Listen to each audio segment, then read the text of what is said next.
편안한 주말 보내셨나요? 사실 시장은 편안한 주말을 보내지 못한 것 같습니다. 금요일장에서 또다시 하락을 했는데 부진한 고용 지표 때문이었습니다. 오늘은 이 고용 지표를 어떻게 바라봐야 하는지 또 앞으로는 어떤 점에 주목하면서 시장을 대응해야 할지 다뤄보도록 하겠습니다. 네, 9월 안 좋을 거라고 이미 다 예상은 하고 있었지만 이렇게 작은 시그널 하나하나에 크게 요동치는 시장이 정말 펼쳐질 거라고는 생각을 못했습니다. 이번 한 주 동안도 큰 변동성 안에서 약세가 이어질 것이다 월가에서는 이야기하고 있는데 지난 금요일의 시장 분위기 어떠했는지 다시 한번 점검해 보도록 하겠습니다. 지난주 뉴욕 증시 상황 전해주시죠. 네, 지난주 금요일 일단 3대 주요 지수 일제히 하락했습니다. 1% 이상의 하락률을 기록했는데요. 다우지수가 1.01% 하락했고요. 나스닥은 2.55% 그리고 S&P 500 지수도 1.73% 하락했습니다. 지금 지수 차트를 보시면요. 일제히 장 초반부터 미끄러 내려진 것을 확인을 할 수가 있었는데 이날 8월 비농업 고용 건수가 14만 2천 건으로 예상치 16만 1천 건을 하회했다라는 소식이 고용시장 냉각이 가파르게 진행되고 있다라고 해석이 되면서 증시에 압박을 가하는 모습이었습니다. 실업률은 4.2%로 예상치에 부합했지만 이것만으로는 만족할 수 없는 시장이었던 것이죠. 앞으로 이 쌓인 시간에도 그렇고요. 고용 지표 어떻게 해석을 해봐야 될지 살펴보도록 하겠습니다. 지금은 시장에 집중을 해보도록 하겠습니다. 이어서 히트맵 확인해 보겠습니다. 시장이 빠진 것에서부터 알 수가 있겠지만 대다수 종목이 하락하는 빨강색을 띤 것을 알 수가 있었습니다. M7 종목도 일제히 하락을 했는데 전반적으로 투자자들이 경기 침체에 대한 불안감 때문에 위험 자산인 주식을 내던졌다라고 생각해 볼 수 있을 것 같습니다.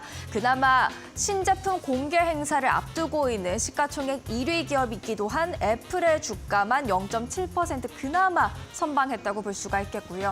마이크로소프트 1.64% 하락했고 엔비디아 4% 이상 떨어졌습니다. 브로드컴도 목요일 장 마감 후에 실적을 발표했었죠. 첫 정규 거래를 보냈는데 10% 이상의 급락세가 나왔습니다. 잠시 후에 조금 더 자세하게 다뤄보고요. 그 밖에 반도체주도 대체로 크게 하락했다라는 점을 확인할 수가 있었습니다. 이어서 알파벳 4%, 메타도 3% 넘게, 아마존 3%대, 테슬라 8% 이상의 하락률을 기록을 했습니다.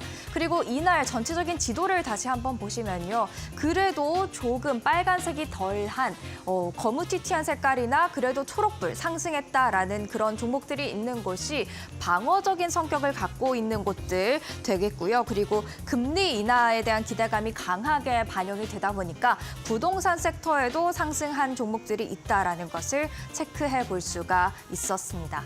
그렇다면 브로드컴 이야기로 조금 더 자세하게 들어가 보겠습니다. 브로드컴 2분기 실적 자체는 괜찮았습니다. 매출과 주당 순이익 모두 예상치보다 높게 나왔죠. 하지만 투자자들을 실망시킨 건 가이던스였습니다. 매출 가이던스가 시장이 예상했던 것에 못 미치자 투자자들 실망 매물을 내놨고요. 목요일 장 후에 시간외 거래에서부터 급락세 보이더니 결국 정규 거래에서 10% 이상의 급락세가 나타났습니다. 하지만 그럼에도 불구하고 골드만삭스에서는 브로드컴 매수해야 한다라는 의견을 내놓고 있습니다. 토시아 하리 애널리스트의 이야기인데요. AI 반도체 성장이 다시 가속화될 것이고 AI 이외의 매출도 회복 사이클에 접어들 것이라면서 매수를 추천했고 목표가 $190를 제안했습니다.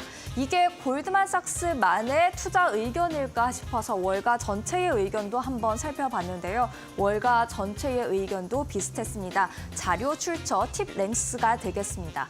월가에서 대체로 바이 매수 의견을 제시를 하면서요. 스트롱 바이 강력 매수 의견 지금 제시를 하고 있고요. 평균 목표 주가는 $198.66가 되겠습니다. 지금으로부터 약 45%의 추가 상승 여력이 있다는 뜻입니다. 이렇게 되면 브로드컴에 대해서 지금 주가가 많이 하락했을 때가 저가 매수 기회다라고 생각해 볼 수가 있겠는데요. 앞으로 브로드컴을 비롯한 반도체주의 AI 테마가 함께 움직일지 한번 체크를 해보시는 것도 좋을 것 같습니다. 이어서 반도체 관련된 이야기 조금 더 해보겠습니다. 인텔과 모빌아이의 주가 지난 금요일장에서 2.63% 그리고 8% 이상 하락하는 모습이었는데요. 이 보도의 영향을 받았습니다. 블룸버그가 보도를 했죠. 인텔이 지금 모빌아이의 지분 88%의 일부를 매각하는 방안을 검토하고 있다고 합니다. 인텔 위기에 빠져 있는데 지금 이 위기에서 돌파구를 찾으려 여러 가지 방안들을 검토하고 있는데 이번에 모빌아이 지분 매각이 그 일환으로 검토가 되고 있는 것이죠. 만약에 지분이 매각되게 된다면 모빌아이에게는 조금 악재가 될 수 있어서 향후 추가적인 하방 압력이 나올지 지켜보셔야 될 것 같습니다. 계속해서 반도체 관련 이야기 하나 더 해보도록 하겠습니다. 슈퍼 마이크로 컴퓨터의 이야기입니다. 지난 금요일장에서 6.8%가량 하락을 했는데요. 슈퍼 마이크로 컴퓨터를 저희가 주목하는 이유는 엔비디아와 함께 가는 종목이기 때문입니다. AI 서버에서 지금 압도적인 위치를 차지하고 있기 때문인데 JP모건이 투자 의견을 하향 조정했습니다. 비중 확대 그리고 목표가 $500였는데 지금 중립으로 그리고 목표가도 $450로 하향 조정했죠. 그 이유를 들어보니까요. 최근 연례 보고서 제출을 연기해야 될 것 같다라는 이야기를 했죠. 그런 컴플라이언스 불확실성 속에서 굳이 매수를 할 필요가 없다라는 게 이 JP모건의 의견이 되겠습니다. 그래서 또 마찬가지로 월가의 전체적인 의견 살펴봤는데요. 일단 대다수의 애널리스트들이 바이를 외치긴 했습니다만 홀드, 보유도 5명이나 됩니다. 그렇기 때문에 모더레이트 바이가 되겠고요. 평균 목표 주가는 그래도 높습니다. 평균 목표 주가 $978.50로 지금으로부터 약 153% 이상의 추가 상승 여력이 있다는 분석이 나와 있습니다. 과연 슈퍼 마이크로 컴퓨터가 다시 살아날 수 있을지 확인해 보시죠.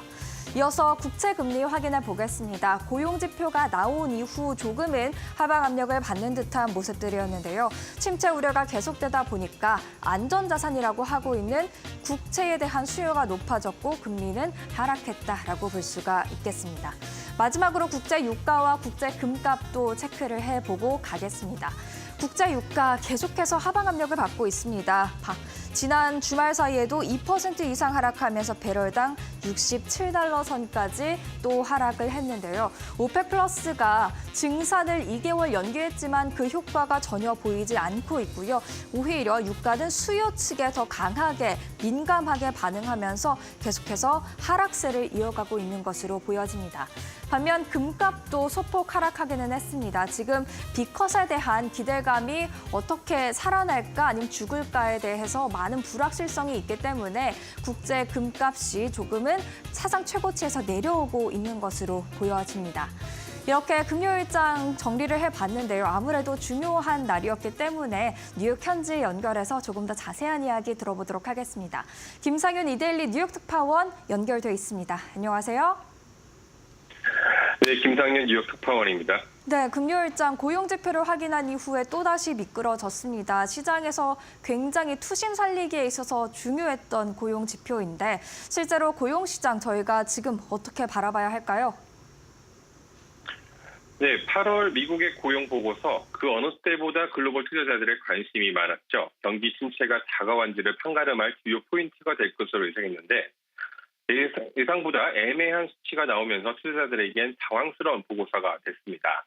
일단 고용 둔화는 꾸준히 이루어지고 있는 것으로 확인됐습니다. 8월 비농업 일자리 수는 전월 대비 14만 2천 개가 늘어났습니다.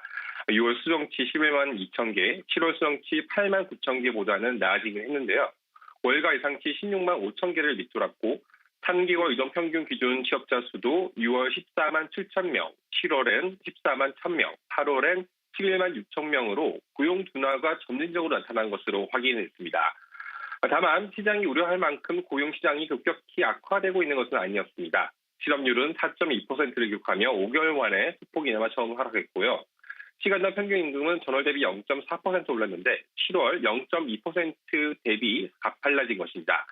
공급 부족에 근로자들이 여전히 협상력을 갖고 임금을 끌어올리고 있는 것으로 볼 수 있는 대목입니다. 주간 근로시간도 7월 34.2시간에서 8월 34.3시간으로 늘었습니다.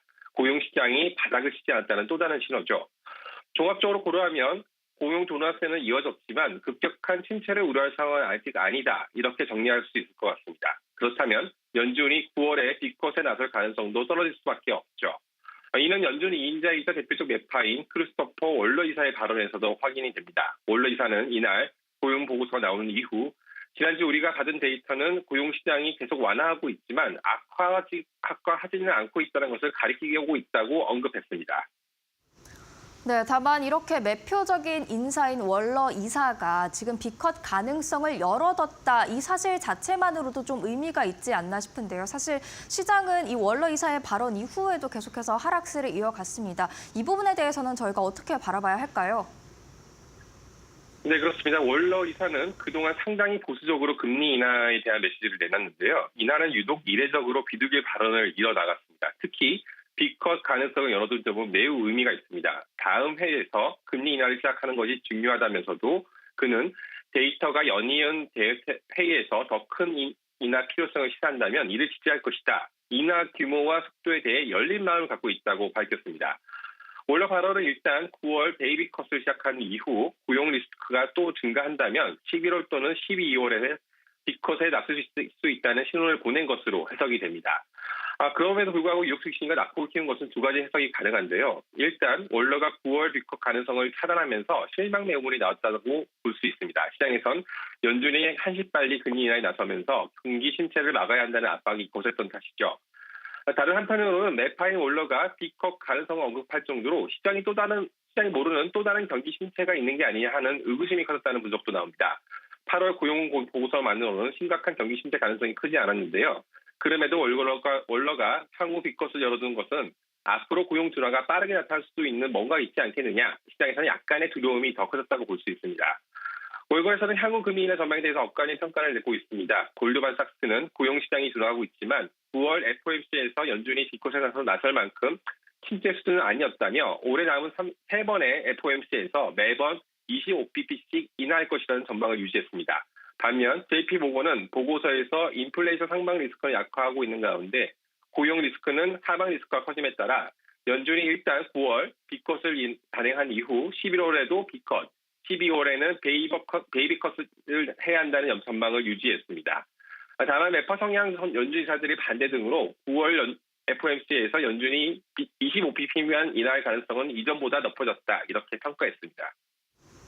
네, 이제 9월 FOMC 다음 주로 다가왔는데요. 그 전까지 주요 연준 위원들의 발언은 예정된 게 없는 것 같습니다. 그렇다면 시장을 바라볼 때 저희는 어떤 점에 주목을 해야 할까요?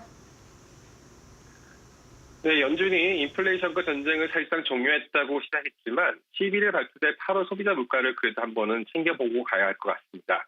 월가는 8월 소비자 물가에 대해 일단 전월 대비 0.2%, 전년 동기 대비 2.6% 오를 것으로 예상하고 있습니다.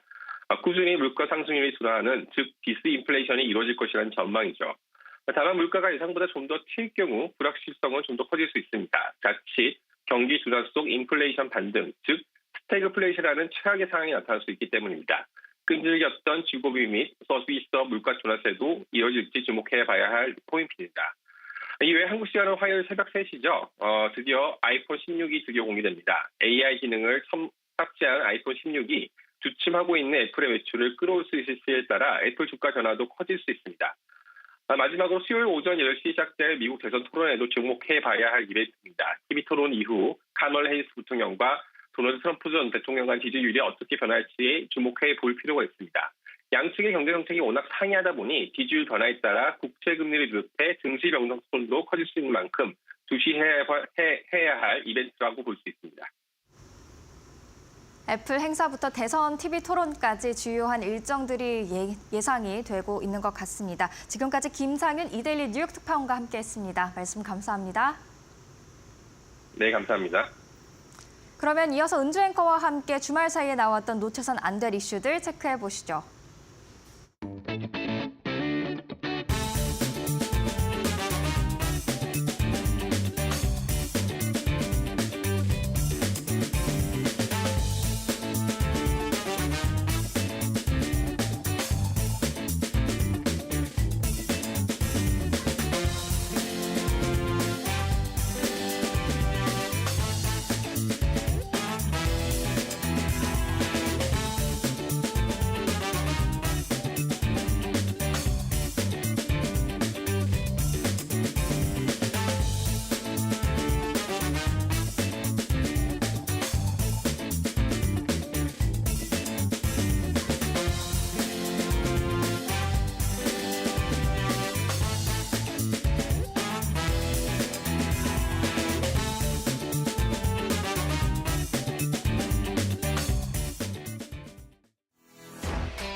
주말 사이 있었던 주요 외신 헤드라인 함께 확인해보는 머스노우 5 시간입니다.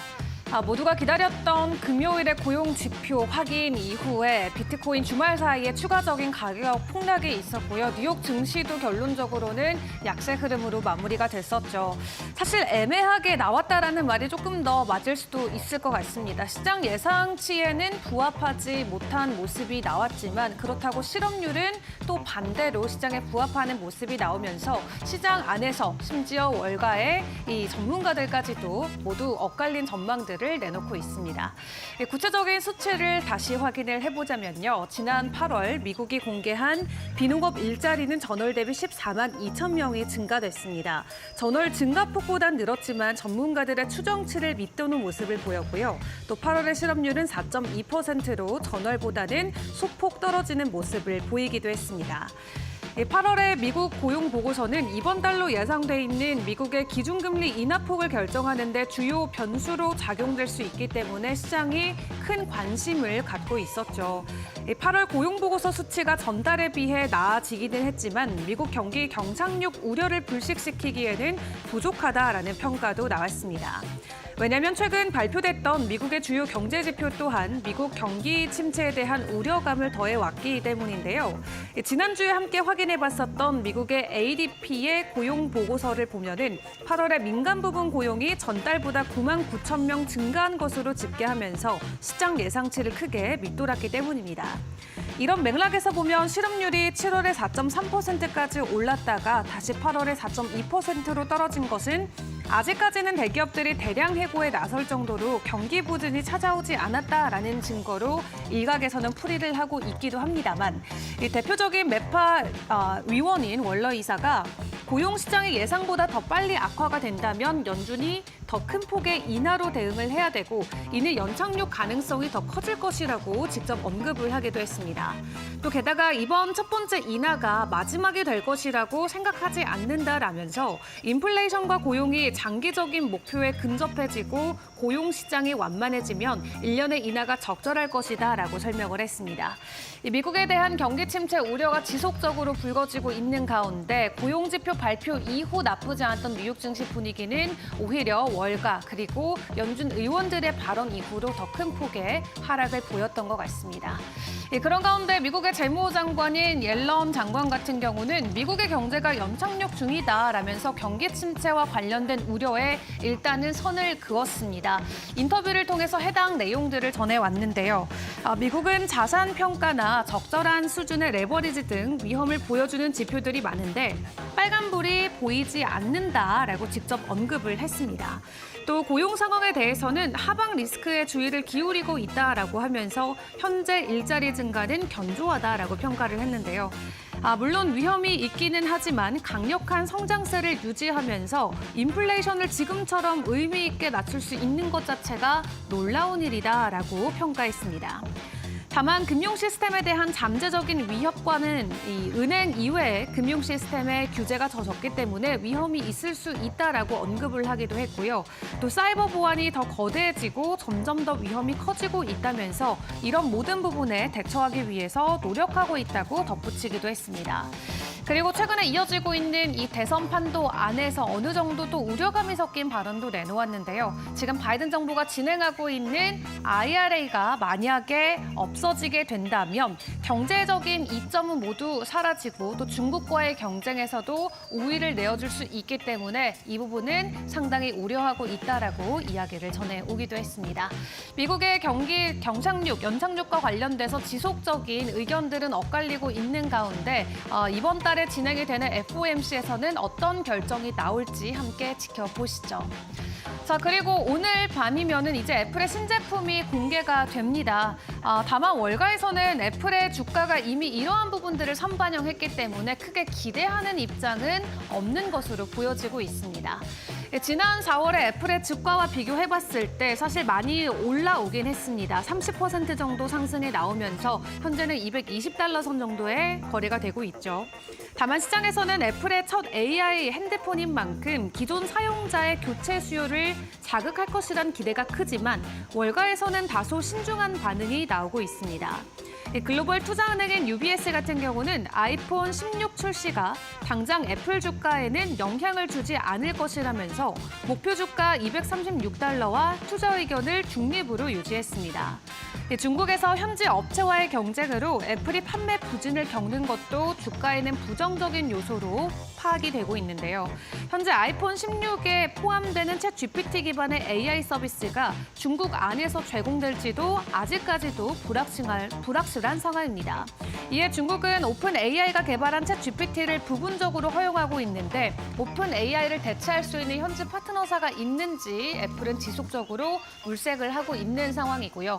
만약 중국 쪽에서의 판매량이 다시 올라와주지 않는다라고 했을 때 우리가 기대했던 기대분이 그대로 실망 매물로도 나올 수 있는 우려감까지 나오고 있습니다.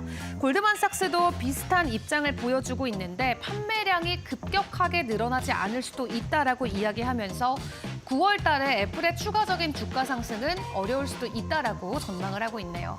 오늘 본격적으로 공개가 되는 만큼 내일 애플의 전반적인 움직임은 어떻게 풀이가 될지 함께 기다려 보시고요.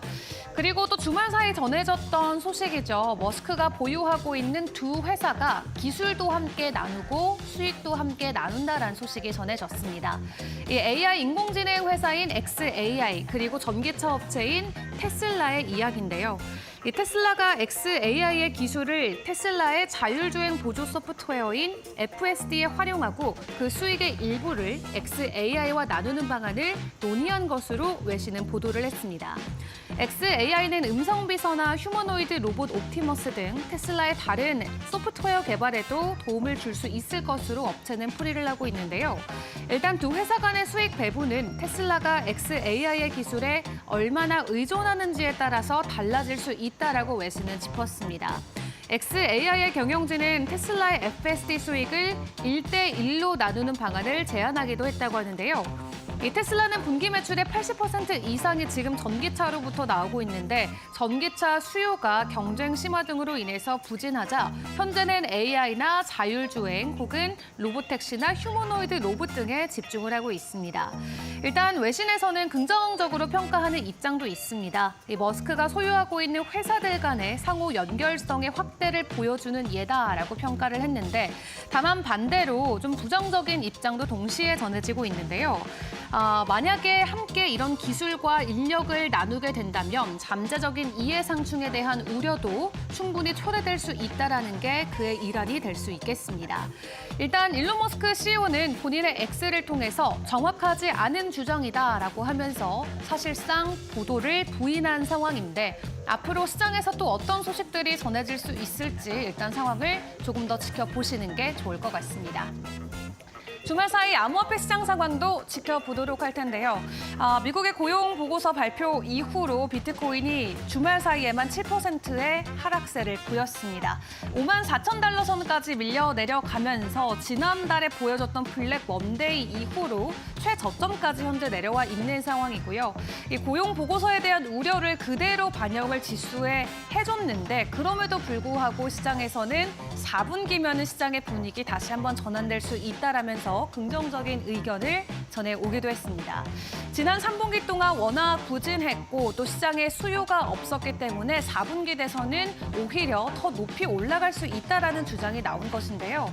전반적으로 차트적인 관점에서나 온체인 데이터의 여러 가지 일환들을 확인을 해봤을 때 4월에 다시 한번 올타임 하이, 직전 고점을 돌파해주는 흐름이 나올 수 있을 것으로 기대감이 나오면서 시장 참여자들은 오히려 바이 더 딥, 저점에 매수를 해야 된다라는 입장을 강력하게 보여주고 있습니다. 앞으로 암호화폐 시장의 분위기는 또 어떻게 흘러갈 수 있을지 함께 지켜보시죠. 지금까지 머스노우 5 시간이었습니다.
안녕하세요. 웨이터 신익섭입니다. 오늘의 주제는 해리스, 트럼프 모두 반대하는 일본 제철의 US 스틸 인수.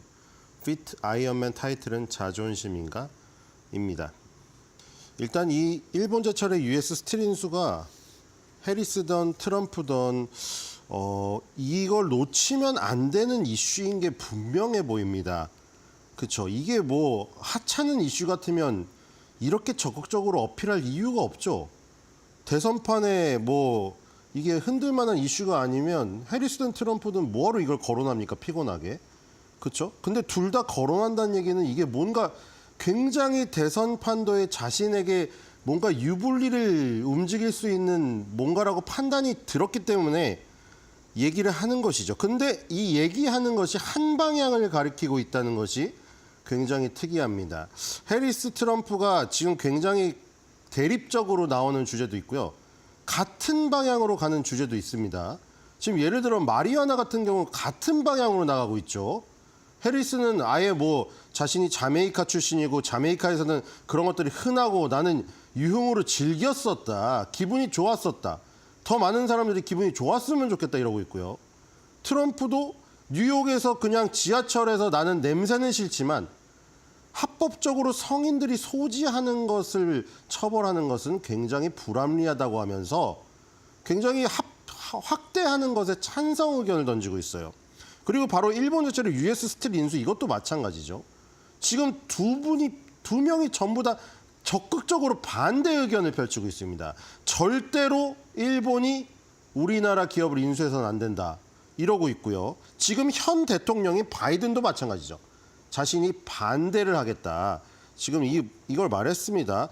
지금 해리스랑 트럼프가 모두 다 반대하거나 모두 다 찬성하는 것은 분명히 대선에서 그 의견이 지금 보수든 진보든 이게 유리한 표로 작용하기 때문에 같은 방향으로 움직이고 있는 거예요. 이게 지금. 그러니까 지금 해리스, 트럼프는 마리아나는 찬성하고 확대하는 쪽으로 가야 표를 얻는 것이라고 판단하고 있는 것이 분명하고요.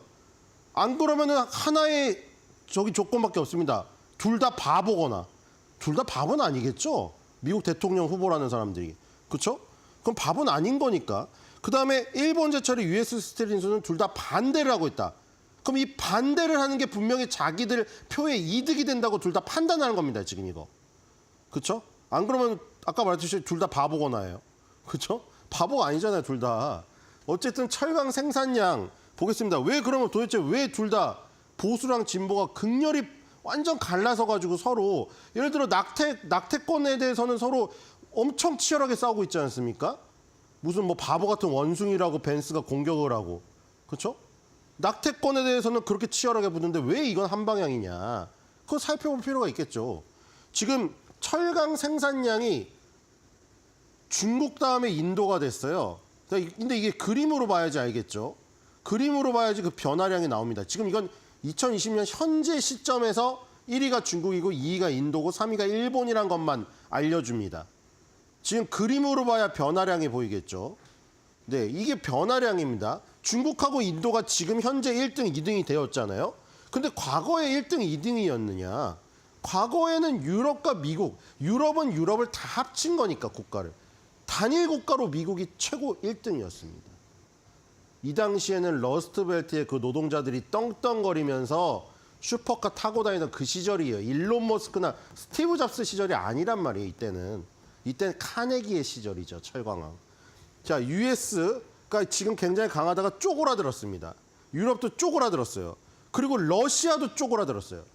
그러니까 미국과 러시아의 이강 체제에 뭐 전통 산업으로 굉장히 부흥하고 우주 경쟁을 펼쳤던 그 양강의 시대가 이 철강에선 저물고 중국하고 인도가 떠오른 겁니다. 그러니까 중국하고 인도, 그다음에 일본이 3위에 올라가 있죠. 이런 변화가 극심하게 일어났습니다. 이런 변화가 극심하게 일어났던 때가 여기 보시면 2000년대 들어서 그다음에 2010년까지 아주 극렬하게 일어났죠. 2000년대에서 2010년 10년 동안 엄청난 변화가 일어났습니다. 이게 산업 재편이 완전히 일어난 것이죠. 뒤로 가보겠습니다. 노동자들도 완전히 바뀌었겠죠. 일론 머스크나 스티브 잡스가 탄생되고 저희 이제 철강이라던가 비철금속 이런 데 근무하시는 분들은 완전히 이 경제가 쪼그라들어 버렸죠. 자, 여기도 지금 마찬가지인데 중국의 원유 수요가 9억 1천만 톤인데 지금 13년 전에 6억 9천만 톤에서 약 50%가 증가한 수치입니다. 지금 이 원유라던가 원유 생산국이라던가 철강 생산국 여기서 전부 지금 중국이 지금 최고로 올라선 거예요. 왜냐하면 중국의 자체 수요 거기다가 미국, 유럽, 러시아가 줄어든 것을 다 어디서 받아들였느냐. 중국이나 인도 같은 데서 만드는 것을 수입했습니다. 그래서 중국이 이렇게 커지게 된 계기가 되었죠. 자, 뒤로 가보겠습니다. 그럼 이제 산업에도 재편이 일어났겠죠. 지금 이 미국에서 감소한 부분을 나타낸 건데 지금 가장 많이 감소한 것부터 보면은 뭐 의류도 있고 다 있고 여기에 지금 증가한 것들 있죠. 증가한 것 딱 3개 있거든요. 지금 뭐가 증가했어요? 지금 담배랑 음료, 베버리지 앤 토바코죠. 음식, 화학 이런 것들만 증가했고요. 나머지는 다 감소했어요. 일단 미국의 모든 제조업이 감소를 했다는 얘기죠. 미국이 지금 서비스업 위주로 돌아가고 있잖아요. 근데 그게 얼마 안 됐어요.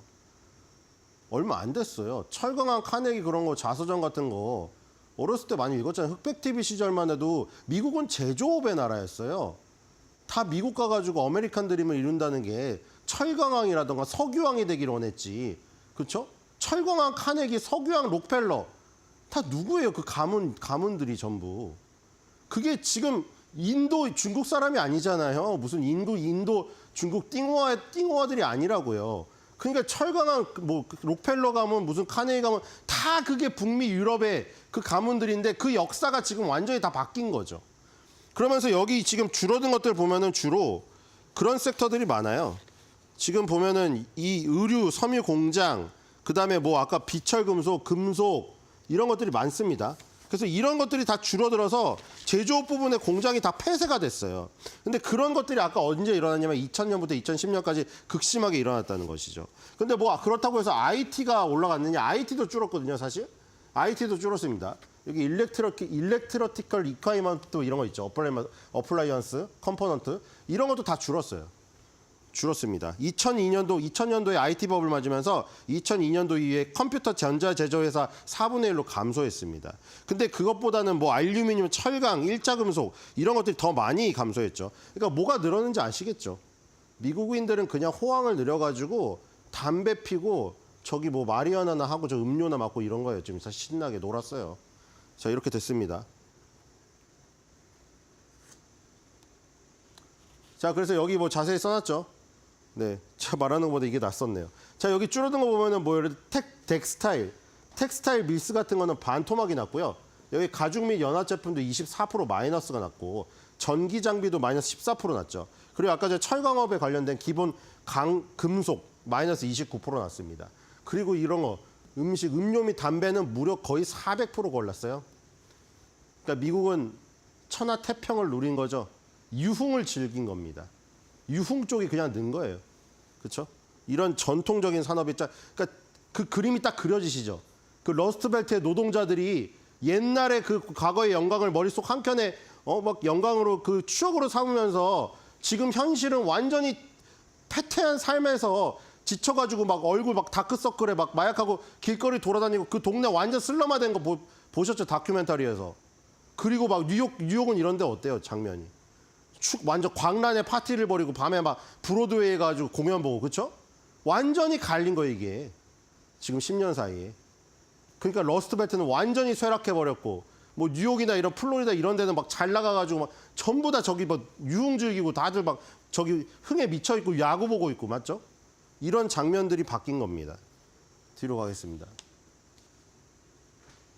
자, 바로 여기입니다. US 스틸이 본사가 위치한 게 펜실베니아주입니다. 펜실베니아주에 이거를 가지고 이제 뭐 어떻게 할 거냐, 이 본사를. 자, 뒤로 가보겠습니다. 저게 지금 하드죠. 자, 바이든도 마찬가지고 해리스도 이거에 대해서 반대 의견을 펼쳤습니다.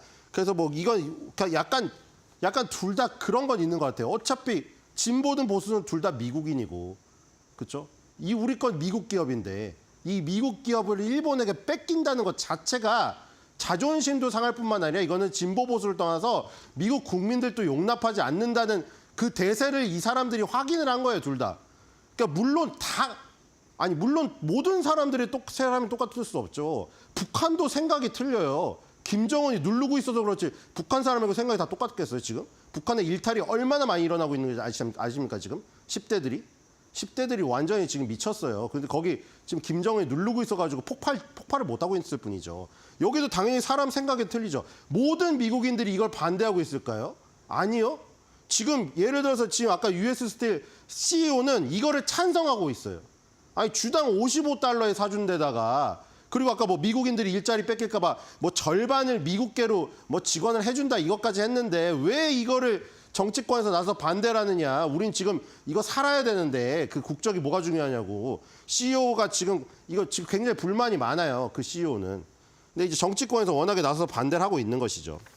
이거 가겠습니다. 그래서 이제 이런 말까지 했어요. 일본 제철로 이거 보세요. 지금 노동자들 편 들고 있다고 했잖아요. 해리스랑 바이든이 다 노동자들이 다 원하고 있다. 러스트벨트가 쇠락했는데 저 노동자들을 다시 한번 아메리칸 드림으로 상류층으로 이끌어야 되지 않겠느냐. 노동자를 대변하는 거 같잖아요. 근데 이 노동자들은 찬성해요. 이 노동자들은 찬성하고 있다고요. 지금 찬성 시위에 이 사람들은. 이걸 왜 반대하냐 이거죠. 여기 보시면은 일본 조첼로의 매각에 찬성한다. 미국 철강 노조랑은 반대예요. 그러니까 노조랑 일반 직원은 또 다를 수가 있어요, 이게. 이 사람들은 무슨 얘기라고 했냐면 아까 전에 그거랑 똑같습니다. CEO가 일본 제철로 매각되지 않으면 공장 폐쇄해버리겠다고 지금 이런 위협까지 하고 있어요. 매각 계획이 무산되면 피츠버그에 펜실베니아 주에 있는 피츠버그 도시에 있어요.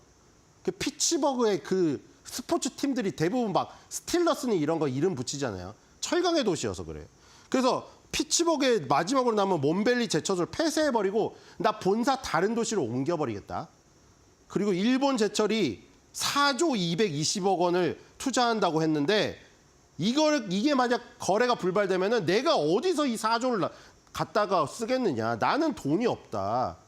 이러면서 위협을 했고 이런 노조에 속하지 않는 일본 직원들은 여기 아예 니폰 스틸 박아가지고 이거 보세요. 찬성하고 있다고 지금. 그러니까 모두가 반대하고 있는 건 아니라는 거예요. 그렇죠? 뒤로 가겠습니다. 여기입니다. 자, 여기가 왜 중요하냐. 이게 지금 정치적 이슈가 많이 붙어 있을 수도 있어요. 아까 전에 신기하지 않아요? 왜 다른 거에선 극렬히 반대하면서 왜 이건 둘 다 찬성하냐 이거죠. 해리스 트럼프가 딱 봐도 말하는 거 딱 한마디만 들어도 둘이 완전 다른데. 그렇죠? 이게 표가 걸려 있어서 표가 걸려 있어가지고. 지금 여기 위에 러스트 벨트고 여기 밑에 선 벨트. 여기 뭐 따뜻하고 막 그런 그럴 때고 맨날 아리조나, 플로리다 저희 미국 MLB 경기하는 거 보세요.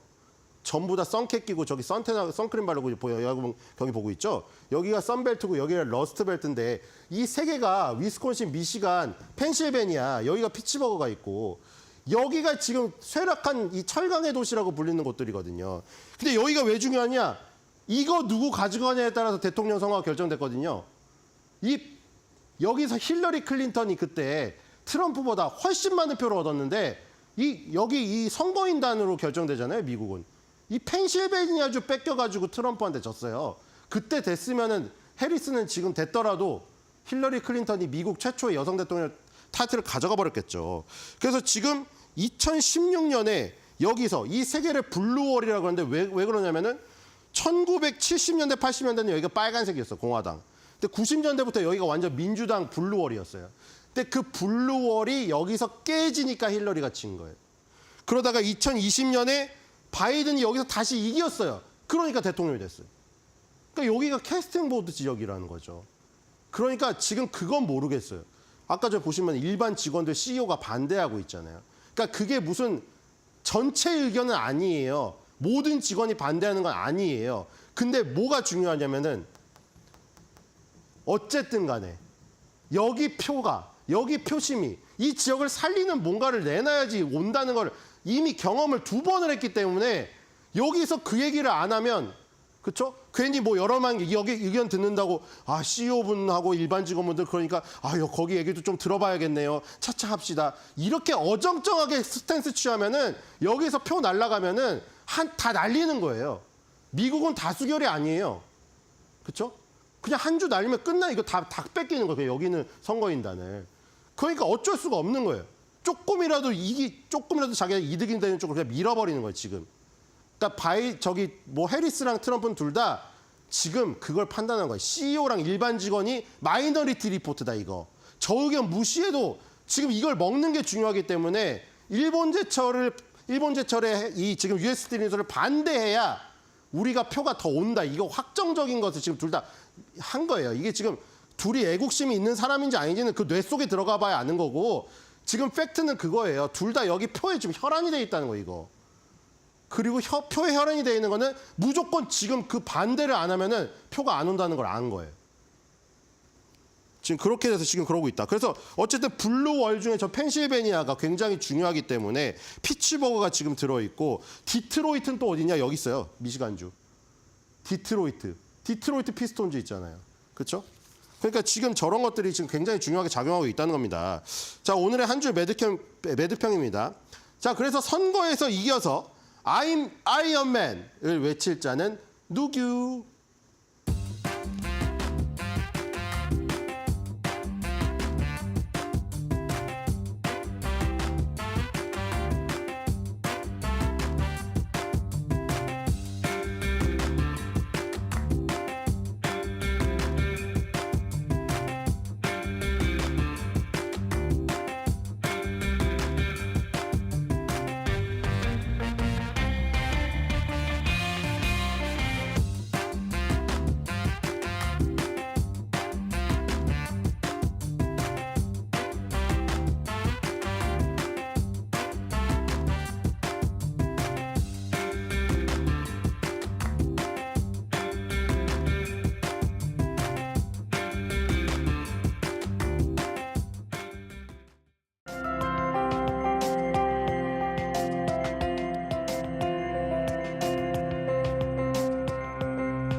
지난 금요일 시장이 크게 하락으로 마무리가 됐습니다. 고용 지표가 부진했기 때문인데 사실 고용 보고서 그 자체는 너무 나쁘지는 않은 수준이었습니다. 그야말로 좀 애매한 고용이었는데요. 왜 애매한 고용이었는지 또 앞으로는 우리가 어떻게 바라봐야 할지 쌓인 시간을 통해 체크를 해보겠습니다. 일단 고용 보고서 팩트부터 보고 가겠습니다. 먼저 지난 8월에요. 신규 고용 건수가 14만 2천 건을 기록을 했습니다. 예상치가 16만 1천 건이었는데 이보다도 일단 낮게 나왔다라는 점에서 시장이 조금은 우려할 만한 그런 부분들 분명히 있었습니다. 하지만 또 생각을 해보면요. 7월에 기록했던 8만 9천 건보다는 증가하는 모습을 나타냈습니다. 이 부분은 또 긍정적으로 해석을 할 수가 있겠죠. 다만 또 우리가 우려해야 될 부분들이 있는데요. 6월과 7월 수치가 모두 발표된 이후에 하향 조정이 됐다라는 점입니다. 즉, 이 말인즉슨 이 8월 비농업 고용 건수도 지금은 14만 2천 건으로 집계가 됐지만 향후 9월 수치가 발표될 때 이 8월 수치 한 번 더 하향 조정되진 않을까. 그렇다면 우리가 원래 좀 바랬던 16만 1천 건에서 더 멀어지는 게 아닌가. 계속해서 고용시장 불안해할 수밖에 없는 이유가 될 겁니다. 다만 말씀드렸듯이 7월 고용 건수보다는 그래도 소폭 증가했다라는 점에서 우리가 괜찮은 긍정적인 시그널을 찾을 수가 있겠는데요. 그렇다면 실업률은 어떻게 바라봐야 할까요? 8월 실업률 4.2%로 집계가 됐습니다. 7월에 4.3%를 기록했으니까 전월 대비로는 0.1%포인트 이렇게 내려오는 모습들을 보였죠. 이 부분은 긍정적으로 해석을 할 수가 있는 부분입니다. 다만 이 부분도 마냥 즐겁게 바라볼 수만은 없는 게 포기한 구직자 또는 경제적인 이유로 시간제 노동자로 일하고 있는 사람들까지 모두 다 포함한 실질 실업률의 경우에는 7.9%로 2021년 10월 이후 최고치를 기록했다고 합니다. 즉, 우리가 그냥 명목상 바라보는 실업률은 낮아졌지만 정말 구직을 하고 있음에도 상황이 안 돼서 아니면 취업을 열심히 취업 노력을 했지만 취업이 안 돼서 이제는 포기한 그런 실업자들까지 포함하면 지금 상황이 좋지만은 않다라는 것을 알 수가 있겠죠. 그렇다면 시간당 임금 상승률 또한 고용 보고서에 포함이 돼 있었는데 어떤 내용이 있었을까요? 시간당 임금 상승률 전월 대비로 0.4%를 기록했고요. 1년 전 대비 3.8%를 기록했는데요. 모두 다 예상치보다 0.1%포인트씩 높게 나왔습니다. 그렇다 보니까 이렇게 시간당 임금이 다시금 높아지는 거면 인플레를 또다시 자극하지는 않을까라는 우려를 자아냈던 부분들이죠. 그래서 시장, 다시 물가지표 봐야겠다라는 생각을 하기도 했습니다. 다만 이렇게 시간당 임금이 오르고 있다라는 부분도 인플레를 또다시 자극하는 것 아닌가 우려할 수 있는 부분이지만 또 한편으론 긍정적으로 볼 수 있는 게요. 이렇게 우리가 노동자 측면에서 협상력을 조금은 갖고 있다. 아직까지는 노동 공급 측면에 우위가 있다라고 해석을 해볼 수도 있는 부분이 되겠습니다. 즉, 실업률, 또 시간당 임금 상승률, 고용 건수 모두 다 긍정적인 측면 또 부정적인 측면 함께 가지고 있기 때문에 애매한 8월 고용보고서였다라고 해석을 할 수가 있겠는데요. 월가의 평가가 그래서 또 중요했겠죠. 월가의 평가는 어땠을까요? 일단 재앙적인 수준은 아니지만 예상치를 하회했고 또 6월, 7월 수치가 수정된 부분이 가장 마음에 안 든다. 8월 또 수정 어떻게 될지 모르겠다라는 부분을 우려했고요. 이 수준의 고용 성장과 실업률은 양호하다. 문제는 다른 지표가 미국 경제가 순항할 것이란 자신감을 주지 않는다는 것이다. 고용보고서 그 자체는 괜찮았다라는 이야기도 있습니다. 지표가 심각하게 우려할 만한 수준이라거나 침체를 가리키지 않는다. 하지만 확실히 둔화하고 있고 침체를 알리는 전조 증상일 수 있다라는 이야기도 있습니다. 결국은 8월 고용보고서 그 자체는 그렇게 나쁘지 않았지만 그렇다고 걱정하지 않을 수는 없다라는 이야기가 되겠죠. 그렇다면 정작 고용을 가장 관심 있게 볼 당국자들의 생각은 어떨까요? 연준 위원들과 재무장관이 입을 열었습니다. 일단 오스탄 골스비 시카고 연은 총재, 인플레에서 많은 진전을 이뤘고 노동시장이 이렇게까지 둔화했는데 긴축 정책을 이어가고 싶을까요? 이어가면 안 된다라는 것을 질문형으로 이야기를 했습니다. 그리고 뉴욕 연은 총재 또한 기준금리를 인하함으로써 긴축 정도를 완화할 때가 왔다. 이중 책무, 고용과 인플레 안정을 달성하기 위해서 자연스러운 과정, 금리 인하에 들어가야 한다라는 이야기를 했죠. 또 미국 재무장관도 고용과 구인 건수가 이전만큼 뜨겁진 않지만 유의미한 해고가 나타나지 않고 있다. 그러니까 앞으로도 고용 시장에 대한 하방 압력을 주시하겠지만 견고한 경제가 이어질 것이라고 본다라고 이야기를 했습니다. 당국자들의 평가 또한 인플레에서 많은 진전을 이뤘기 때문에 금리 인하 나설 수 있고 지금의 고용시장 둔화는 둔화 과정인 것이 너무 악화된 상황으로 가고 있지는 않다라는 이야기를 하고 있습니다. 그렇다면 월가와 당국자들의 이야기를 다 종합해서 생각을 해봤을 때 과연 금리 인하 폭은 어떻게 될까요? 사실 시장은 이미 9월 기준금리 인하 그 자체는 100% 반영을 하고 있고요. 연준 위원들도 계속해서 9월 기준금리 인하될 것이다라는 시그널을 주고 있습니다. 문제는 인하 폭이 되는 것이죠. 시장은 0.5%포인트 인하될 것이다. 아니다. 0.25%포인트 인하될 것이다. 이런 두 주장이 팽팽히 맞서고 있는데요. 사실 이 차트 한번 보실까요? 지금 선물 시장에 반영돼 있는 미국의 기준금리 인하 폭에 관련된 사항들입니다.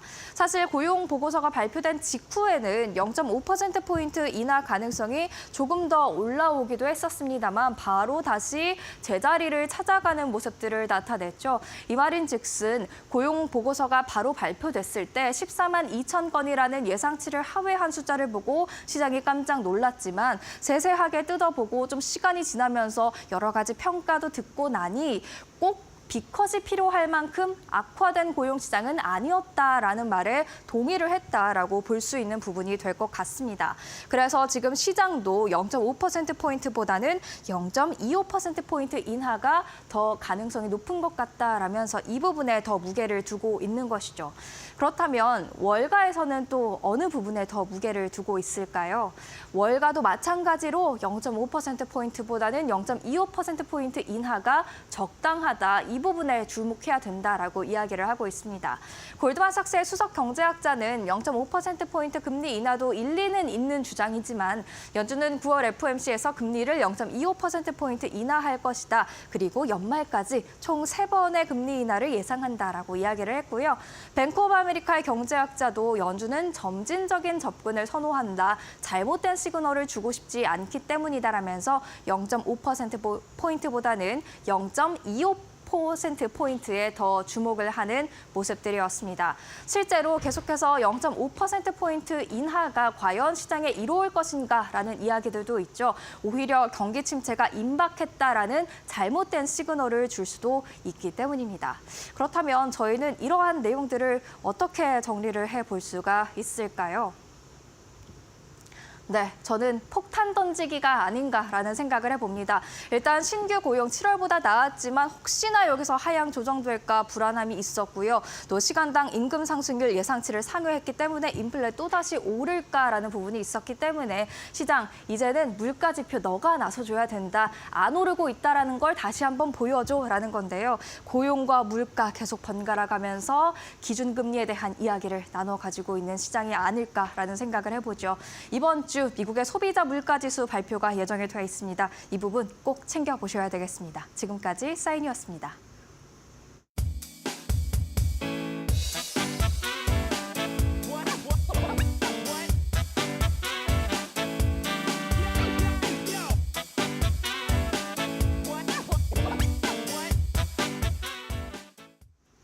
저희는 잠시 후 2부로 다시 돌아오겠습니다.